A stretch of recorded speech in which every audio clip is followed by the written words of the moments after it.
This week on Hangar Talk, Sonics goes high. And the NTSB launches an interactive accident database. I dodge a spinning bullet. Others aren't so lucky. And the proposed Cessna high wing spar inspection is now an AD. Finally, the manufacturers are back, baby. Ian, are you ready to do some Hangar Talk? From AOPA, your freedom to fly. This is Hangar Talk. 1056, turn right, heading 130, contact. Welcome to Hangar Talk, everybody. I'm Ian Twombly. I'm David Toulis. David, our guest this week, Corina Lottman. She's a new stoler that you found at an event a couple months ago. A young, dynamic pilot. She works for Textron, I think, has a flight school. She's busy. She is, and she was learning how to fly a Cessna 150 in the STOL configuration for STOL drag. And it goes to show you, Ian, that just about anyone can run what you brung in some of these competitions. Yeah, that's very cool. All right, so we're going to get to her in a little bit. First, we're going to talk about Sonics, which actually, when this comes out, would be a great STOL entrant, I think. Sonics, sort of seeing the same writing on the wall, I think, that Vans did, is going high wing with their latest model. Sonics is going high wing, and we were just talking about this before we started the recording, Ian, and the name for the new Sonics high wing is... the Sonics high wing. Right. The interesting part of that is that I think you are right. They took a page out of the Vans book and decided to go high wing. You know, a lot of the Sonics have that V-tail design. Also, the high wing does not. It's got a standard tail design. It's really interesting to me, Ian, because this particular aircraft can be aerobatic capable with two people aboard. Yeah, that's cool. And it is a two-person SLSA, special light sport aircraft. Mm-hmm. It's got a lot of interesting features. I think it's going to be very popular. One of the interesting features to me is the entry price, which is about $30,000 for the kit. Yeah. Yep. So that'll be for the kit. They're talking about maybe doing a quick build for a little bit more money, and then the SLSA being even more money. But that is, Sonics are known as being really affordable to get into. So this follows that, and that's awesome. I forget how small some of these are sometimes, the Sonics. So you got to be a little more, pint sized than I am, for example. So for example, the Sonics High Wing is designed to have, this is Nikki Britton's story on our website, a 42-inch wide interior, which is quite a bit more narrow than a lot of the other two seats out there. That's a good point, Ian. Yeah. I like that. Although they are making it, I think they're trying to, they understand this at Sonics, and they're trying to increase the cabin size a little bit. So the step-in height is going to be less than 2 feet. So it'll sit lower to the ground. And the wing will be at 4.5 feet. So that's kind of like, you have to bend down a little bit for that. Yeah. But that could be good for folks who might have some physical challenges, Ian, and that might enable them to learn how to fly. And the other thing about that is that, you could have either a single control stick or a Y grip, and that could, having a central Y grip might be an easier entry from the left or from the right. So that could be kind of cool. Very true. Right. Yeah, they're hoping to be able to offer a BRS, so lots of modern safety stuff there. Good point on the parachute. Absolutely. Yeah, and they're known to be, I think, easier to build. They're relatively easy, and then the quick build even quicker. So, yeah, that's cool. This will be people love these. Our old colleague Sierra Hairbite, I know, loves Sonics.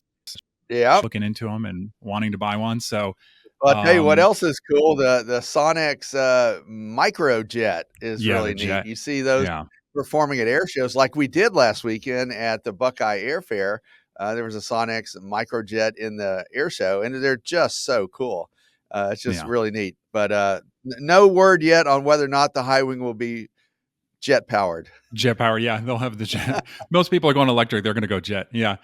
All right. So, David, accidents. I know we go from like a really high note to a sour note, but the NTSB, which is generally, they put out all this data and all this accident data, but they don't do a whole lot of analysis. Actually, the AOPA or Safety Institute does a lot of that. But you found and shared with me this tool, the NTSB new accident tool, that I got to say, at first I was like, oh, so what? But you get into it for just a couple minutes. This thing is so cool.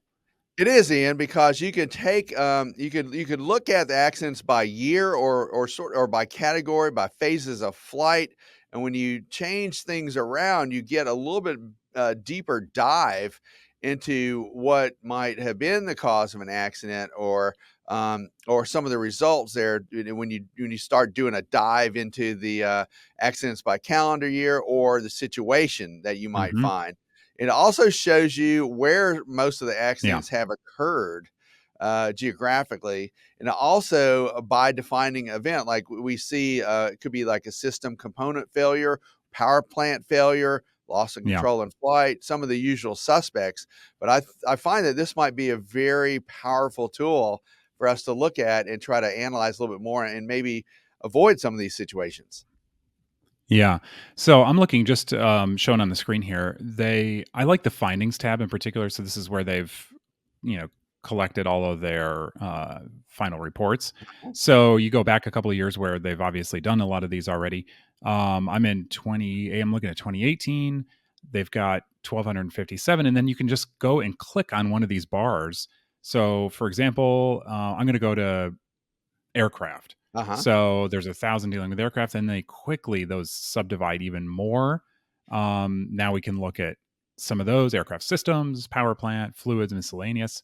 So I'll go to systems. All you have to do is click on it, and then even more, it breaks it down. Breaks it down to landing gear accidents, fuel, Yeah, electrical power problems. Yeah, absolutely. That's great to yeah. know. Yep. So it's really cool. I mean, you can even break it down farther. So we're in landing gear systems now. We know, okay, so are people having accidents because of, and you can see right here in 2018, it was because of the biggest category was gear retraction and then Mhm, brakes and then mhm. main landing gear failures. And so you can do that in any of the categories. It's a really quick, efficient way if you're interested in either just sort of browsing or really diving deep on one particular type of accident. I find that to be very helpful. And if you wanted to look at, for instance, power plant findings, you Hmm. can do a deep dive into that too, and it subdivides it down into the different types of engines that you have, and Yeah. then the different types of failures. So yeah, that could be very helpful when we actually we'll probably be talking about this in a little bit anyway, Yeah. later in the show. So that's pretty important. NTSB interactive findings chart. I enjoyed seeing that, and I'm glad that we now have another tool in our tool belt. Yeah. So to find it, just go to the NTSB's website. I think it's right there on the front page, or you can go to AOPA, look into the news story about it, and we'll link to it. So, all right. I have to say, I feel so fortunate. With bated breath, I was waiting Yeah, for this Continental Service Bulletin. So we talked about this on the last show. right. This started with Cirrus announcing that it was grounding its fleet preemptively Yeah, because they had heard from. they had a Yep. fleet wide stand down, and Yep. then the word started circulating. Well, why did Cirrus decide to ground their fleet with their Continental engines? They were Yeah. everything but the jet. Yeah. Yep, that's right. So we started to get sort of piecemeal information. We found out pretty quickly, actually, after we recorded the show, that this went beyond the 550s and the Cirri to some other Continentals. Oh Then we yeah. find out it's a crankshaft counterweight installation issue. Apparently, there was at least I think one installer who was installing these incorrectly. Um, so we just installed a new IO360. It was included in some of the kind of the rumors in the Continental statement. They were like, oh my God, our brand new engine, we're going to have to remove cylinders just to look at this thing. Right. I Well, hate that. thankfully, we only had to wait a couple of days. Continental did put out the service bulletin. Our particular engine was not included. Whew, thank God. Woo, man. Others, unfortunately, are not so lucky. The Continental Service Bulletin calls for a mandatory inspection if your engine is at fewer than 200 hours. Um, among dozens of engines, I think there were over 1,000 new crankshafts if you're replacing a crankshaft. And here I am bearing the lead. Just today, as we record this, the AD has been issued. So this now will become mandatory from this moment forward. So it's a final AD now, and Mhm. folks really need to buckle up and get ready for this, because there are over 2,000 crankshaft assemblies that might be subject to this unsafe condition. And, for me, it's always the bottom line, how much is it going to cost? Now, a lot of the engines will be under warranty, so that could Yeah. be helpful. Yeah. But just if they're not, for instance, and it's one of the 6-cylinder engines, you've got to remove 3 cylinders to get a chance to inspect that crankshaft, and we're looking at 22 work hours at $85 an hour, which I mean that's a great price for a mechanic. I'd jack that up to about 115 an hour. I was going to say, But the FAA estimated that at yeah, $85 an hour, that'd be about a little bit less than $1,900 and $65 for the inspection in case you needed to reposition yeah, that counterweight, and another 127 bucks to reposition that. So all in yeah, all, it's going to be several $1,000s, and we already know that engine mechanics are woefully behind, as in your case, it took hmm you what, 6 months to get your engine rebuilt? Did you it get did. did it Yeah. get a rebuilt, or was it actually a new engine from the manufacturer? It was a brand new engine, which I know sounds a little bit crazy. Like, why would you buy a new engine when it's time to overhaul? But I have a couple of co-owners, Mhm, and we did the math, and it's like, okay, do we want to be down for 6-8 months? So, mhm, a few shops were saying that they could overhaul it in 4 months, but you don't believe that these days. You think, okay, 4 months actually means 6 months. right. So, do we want to be down for half a year for this thing, or do we just want to kick in a little bit more money each and go for a rebuild? And so we priced it out, and the rebuild, I think the difference between the rebuild and the brand new engine was only $1,500. Okay. Um, and when you're spending, God, I don't even know what it was, 40, 48, 49,000, something, 50, 60. I don't even remember the total amount. I just know Let's what, just call it I, $50,000 for a yeah, new engine. I just know what my portion was. Yeah, when you're parsing it out, $1,500 is not that much difference. And so we just went new, Yeah, and it did take 6 months. They delivered on time. yeah. So hats off to Continental for that. But as we talk about often on Ask the A&Ps, removing a cylinder is not Not something not to ideal be at taken all. lightly. No. No. And removing multiples at one time is a big deal. That removing a cylinder can lead to an engine failure, which I had, and actually I talked to another Mooney owner, one of our You Can Fly teachers, Jonas Mhm. De Leon, and he had a Mooney K model that had the same failure, and in that case, it was a through bolt, a bolt that goes from one side of the engine through Yes. a cylinder on one side, all the way through the engine to the cylinder on the other side. So what can happen is that those could be under torqued or over torqued, and Yes. it could you can have extra stress on that, and that could lead to some major problems. As Yeah. you said, ask the A&Ps, that subject comes up a lot of times. It does. Yeah. Right. They are, Mike and Paul and Colleen are very, very careful about, in fact, they try and remove cylinders only when it's absolutely necessary. And in many cases it's not. And part of the reason is because you get these maintenance induced failures after Yeah. reinstalling these things if you don't do it properly. I will say, from the AD, we hadn't known yet how many engines this is actually, what sort of field problems there have been yet as a result of this improperly installed counterweight. Right. And what they said in the final rule is that there are 2 ground seizures already, and 1 in-flight loss of oil pressure. It sounds like somebody was on the ball and landed before the engine totally came apart. So it obviously is a problem. They also, the service bulletin called for, if you had more than 200 hours on the engine, you could avoid the inspection. Right. Yeah, the AD says no. You have to do that. Continental didn't give them enough justification for that, and the FAA is requiring that, regardless of how many you have on that new engine, that it be inspected. So And we will have to wait and see what happens here right, and you were saying the effective date is today, which is February the today. 23rd as we record Yes. Hangar Talk. Yeah. So, folks really do need to take note of the date. Yeah. After the effective date, do not install on any engine a crankshaft assembly having the serial number, blah, blah, blah.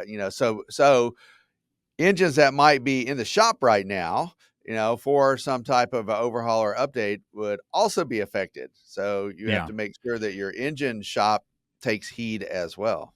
Yeah, that's right. It all depends on that manufacturer date, and then you got to look into the service bulletin to know whether your specific engine. I guess Continental was able to isolate the person, I'm assuming, who was doing the installation incorrectly, and so if that person worked on your engine, I think this again. I want to make sure that it's clear that I'm just sort of assuming this has happened, because it is only a certain a certain set of serial numbers within certain types of Certain dates, engines. yeah. Yeah. But but one So more yeah, you time, definitely. let's remind folks one more time that it could be the series, could be the 360 series, the 470 series, the 520s, and the 550 series. All right, David. Unfortunately, another AD we have to talk about, and this Right. one potentially even more catastrophic for some owners, is the 210 and 177 SPAR AD. We've mentioned this a couple times. It is now final. AOPA pushed hard on a couple of provisions of this. On some of them, the FAA listened to, some they did not. Yeah, so the Cessna 177 and 210 high wing, strutless high wing models now have a mandatory AD here, and we're looking at a pretty costly way to inspect and then potentially fix these. The FAA estimates that the inspections will cost about $3,100 to about $3,800, depending on if you have air conditioning or oxygen. But if you have a problem, it could theoretically cost up to $40,000 to replace the spar of a Cessna 177, although this has not been done yet.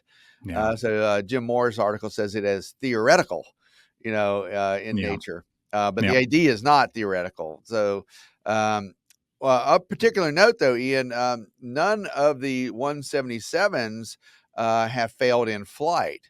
And this also all goes back to, I believe it was an Australian 210 that was doing power line inspections and really flew a lot. It was an aircraft that had a lot of hours on it, but it did have structural failure, catastrophic structural failure. Yes. So that is how this started. I want to say a couple of years ago.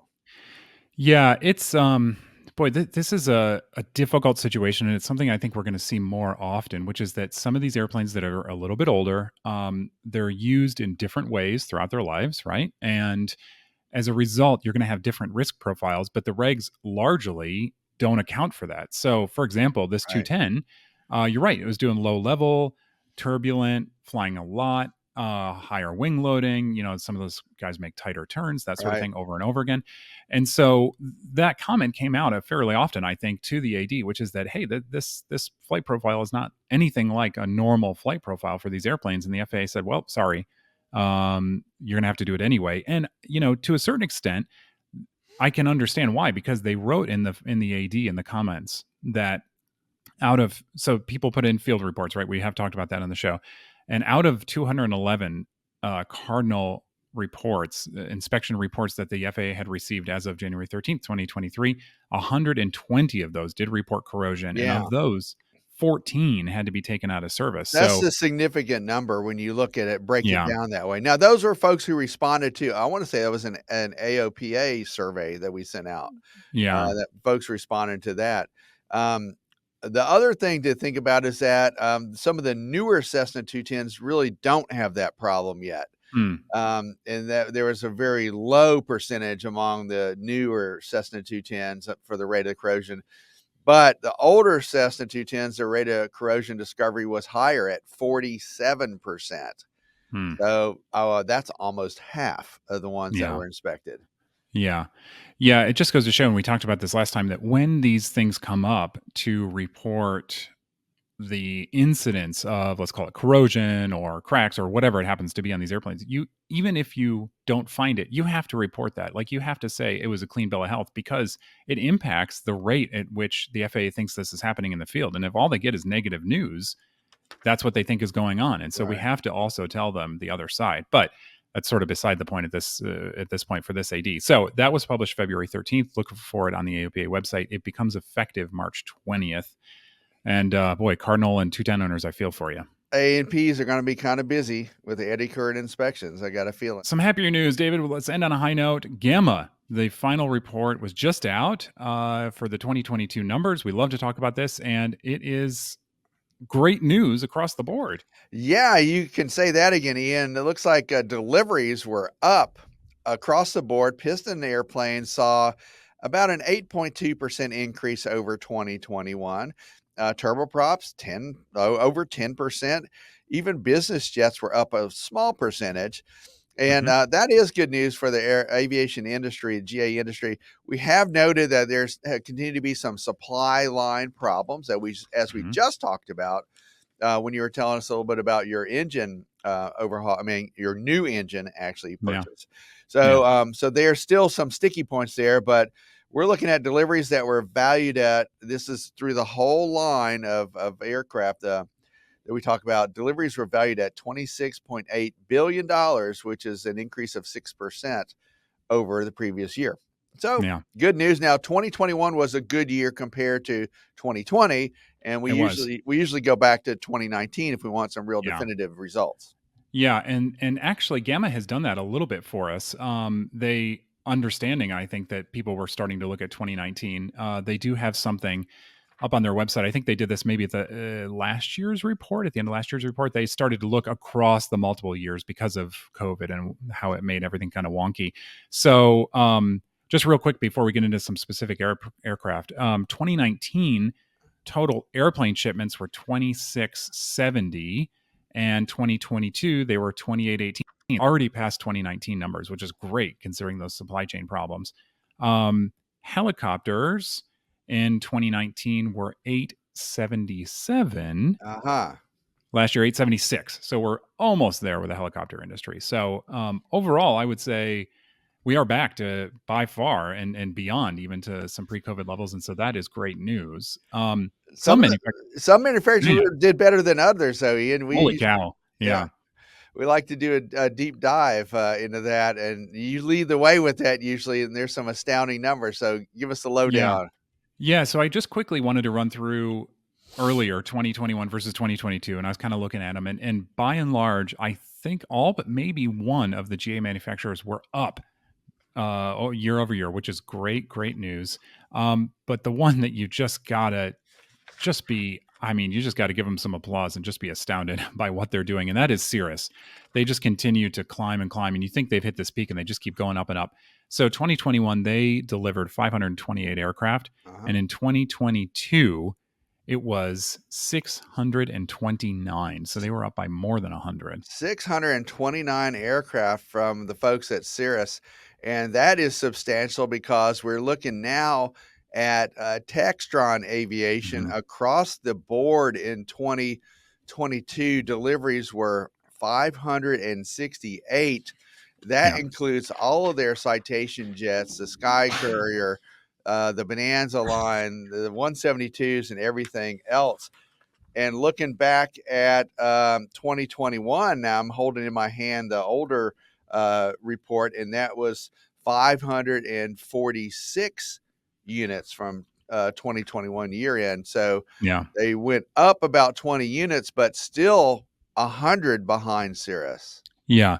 So that makes Cirrus. I mean, you think about everything that Textron makes. I mean, the list is like, single we've talked about how good they're vertically integrated in their product line, right? So you got single engine and turboprop and twin engine piston and jets, light jets, and all the way up through.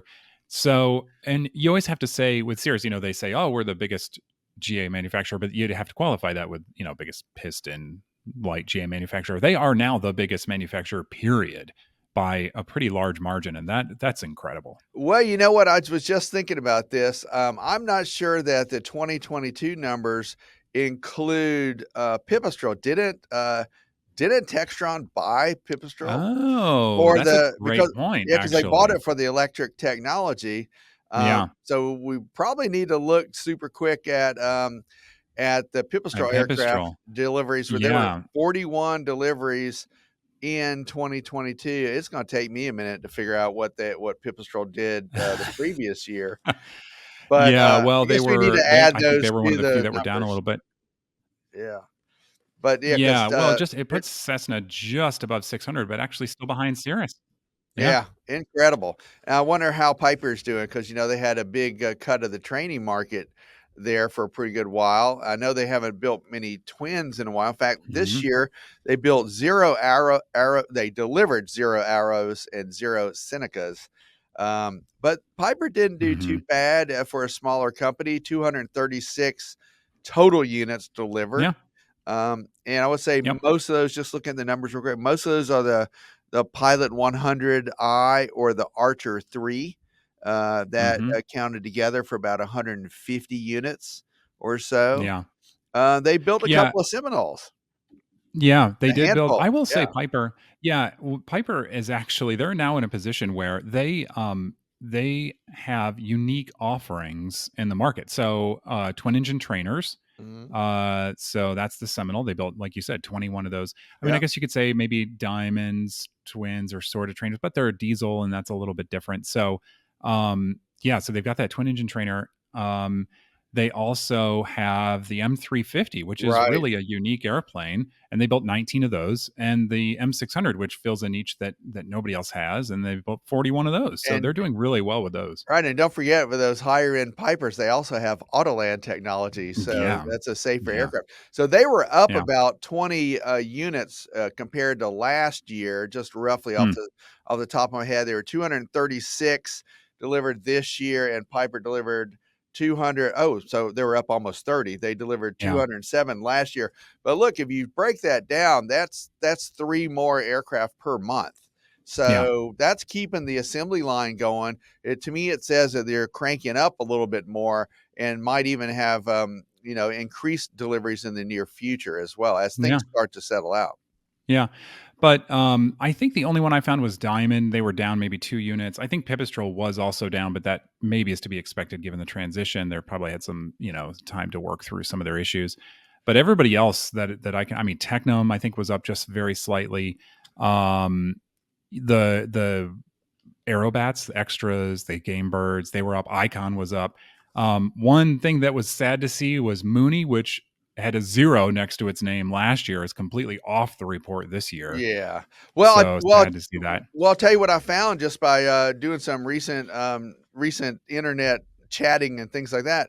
They Mhm. haven't delivered any new aircraft, but the Mooney factory in Kerrville, Texas, is still there and operating, and they've actually turned their sights towards doing service Mhm. and annuals for folks who have Moonies, and they have about a 5-month backlog to Oh, that's get an awesome. appointment for an annual That's inspection. awesome. So that shows me that they have workers that are there. They are making spare parts and they're servicing and keeping the older aircraft up in the air. But you're right, no new aircraft have been coming off that line. But I Mm. think that is by design. So maybe in the future we'll see some changes there. But you're right, they were not on the report. Now, they don't have to participate in that report, Ian. Yeah. I don't think so. Yeah, right. But Right. they were there in 2021. Yeah. All right. So, yeah, like we said, good news all around, and want to see that keep going. So, David, Corina Lottman, speaking of actually manufacturers, a Textron demo pilot, a flight school owner, we'll call her. I think she might be an independent CFI, but she's got a Uh-huh. really nice web presence for a flight school. And also, for our purposes, a new STOL pilot. All right, so here we are at the Mayday STOL drag in Wayne, Nebraska with Corina Lottman. Corina, you have a Cessna 150 behind you. Tell me about the airplane. I do. It's a 1967 Cessna 150H model. I've had it for about a year and a half now. I originally bought it to give flight lessons in it. I've given over 800 hours in that short time of lessons in it. Soloed many people. A lot of people have taken their check rides, got their private certificates in it, and I don't do much instruction in it now. I just fly it for fun, and I decided I would race it. It's what I got, so I'm going to race what I got. There you run what you brung, like Yep, they say. yep. All right, so you don't use it for instruction much anymore because you actually have a real job. I do. What is that? Yep, I stopped instructing about half a year ago, and now I work at Textron Aviation. I'm a demonstration pilot for them down in Wichita, Kansas. And what other aircraft do you fly when you're not flying the 150 here? Yeah, so we fly the Cessna and Beechcraft products. Right now I fly mostly the piston airplanes, so 172, 82, 206, and the Beechcraft Baron and Bonanza. Fantastic. So before we talk a little bit about STOL drag, let's talk about the career for a minute. How did you get involved in that particular part of aviation? Because that's something that a lot of people don't really think about when they think about aviation jobs. Yeah, absolutely.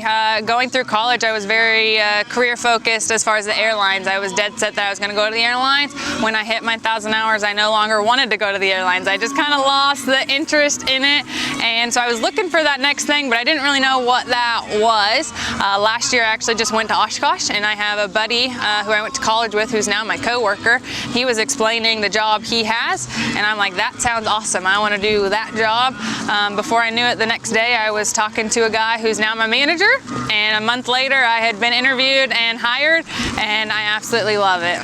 That's fantastic. That goes to show you it's who you know, the connection you make, and you got to be bold and ask for stuff sometimes, right? Yeah, absolutely, yep. Well, that sounds like a good job. Let's bring it back here to the windy Wayne Municipal Airport here in Wayne, Nebraska.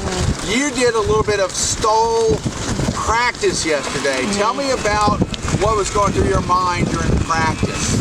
Yeah, a lot of things. I was very nervous when we first went out yesterday. I had practiced a bunch on my own, but to actually kind of be in front of people, not necessarily the spectators, but kind of the people who are running it, telling us what to do, kind of guiding us.